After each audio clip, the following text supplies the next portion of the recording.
नमस्कार, स्वागत है आपका मेरी दुनिया में। कैसे हैं आप लोग? आशा करती हूँ बिल्कुल ठीक होंगे और मैं भी बिल्कुल ठीक हूँ।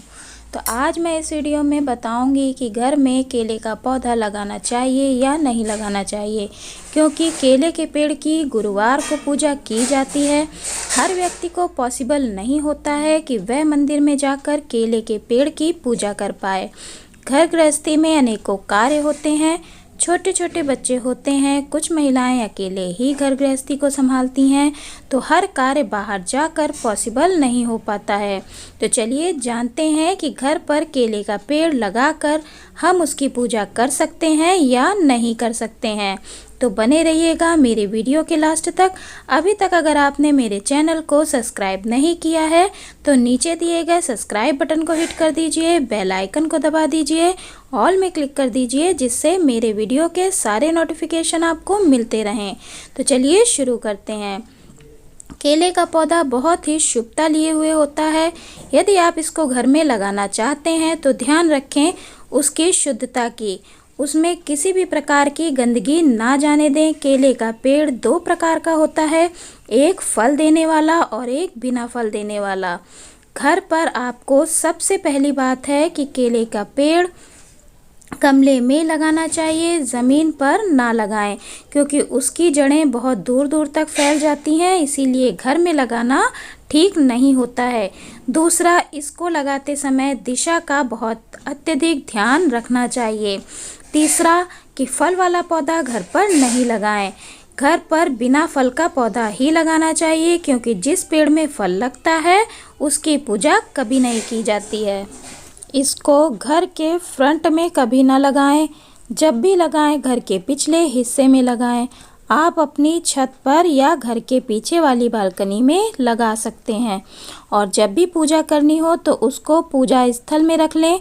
फिर पूजा करके आप इसको उसके अपने स्थान पर रख दें। केले के गमले को गेरू से कलर करके रखें, और चावल से रंगोली भी आप बना सकते हैं। चावल को गीला कर लें, पीस लें और उसी से आप रंगोली बना लें। केले के पौधे की रोज़ फिर पूजा आपको करनी है, क्योंकि वह देव वृक्ष होता है। तो उसको लगाने से पहले यह समझ लें कि आप उसकी ठीक प्रकार से सेवा कर पाएंगे या नहीं, क्योंकि केले का पेड़ महादेव द्वारा श्रापित है। इसीलिए केले के पेड़ को घर के फ्रंट में नहीं लगाया जाता है, क्योंकि केले के वृक्ष को सुबह उठने पर सर्वप्रथम नहीं देखा जाता है। इसीलिए केले के वृक्ष को घर के पीछे लगाना चाहिए। हमारे पुराणों में यह उल्लिखित है, यह दिया हुआ है कि एक बार सभी देवता और भगवान एक सभा में गए हुए थे, एक सभा चल रही थी। तभी वहाँ पे देवगुरु बृहस्पति पधारे। उनको सभी देवताओं ने झुककर प्रणाम किया, परंतु महादेव जी ने नहीं किया। इसमें देवगुरु क्रोधित हो गए और महादेव जी से कहने लगे, मतलब कि इसी बात पे वे लेकर उनसे वाद विवाद करने लगे। तभी महादेव ने क्रोधित होकर उनको श्राप दे दिया कि आप पृथ्वी पर जड़ रूप में वृक्ष समान रहेंगे। तब देवगुरु को अपनी भूल का एहसास हुआ और उन्होंने महादेव जी से क्षमा प्रार्थना की, परंतु महादेव बोले, अब मैं यह श्राप तो वापस नहीं ले सकता, परंतु आप पृथ्वी पर पूजनीय होंगे। हर मांगलिक कार्य में आपकी पूजा होगी, आपके पत्ते भी पूजा में इस्तेमाल किए जाएंगे, और जो आपकी बृहस्पतिवार को पूजा करेगा और आपको हल्दी गुड़ चने की दाल चढ़ाएगा, विधिवत आपकी बृहस्पतिवार को पूजा करेगा, उसकी सभी मनोकामनाएं पूर्ण होंगी और वह धन धान से संपन्न होगा।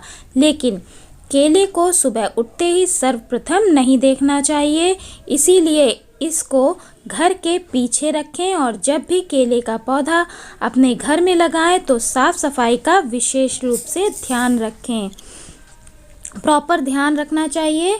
और रोज़ाना इसमें जल चढ़ाएं। जैसे तुलसी जी के पौधे में आप डेली जल चढ़ाते हैं, डेली उनकी पूजा करते हैं, धूप दीप दिखाते हैं, उसी प्रकार से केले के वृक्ष को भी डेली ही पूजा करनी चाहिए, जल चढ़ाना चाहिए और उन्हें धूप दीप दिखाना चाहिए।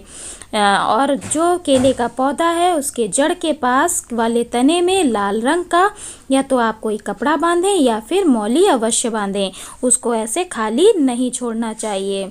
आपको केले का वृक्ष अगर आप ऐसा नहीं करते हैं तो फिर आपको ये केले का वृक्ष निगेटिव असर दिखाने लगता है।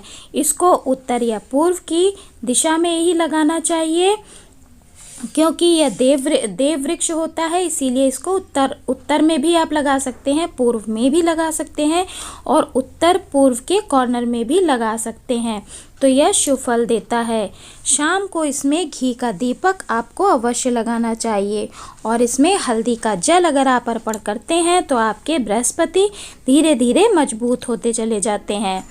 तो आपको मेरी ये छोटी सी जानकारी अच्छी लगी हो तो मेरे वीडियो को लाइक कर दें, शेयर कर दें, कमेंट कर दें और कमेंट में राधे राधे हरे कृष्णा ज़रूर लिखें। तो खुश रहें, मस्त रहें, मुस्कुराते रहें। राधे राधे हरे कृष्णा।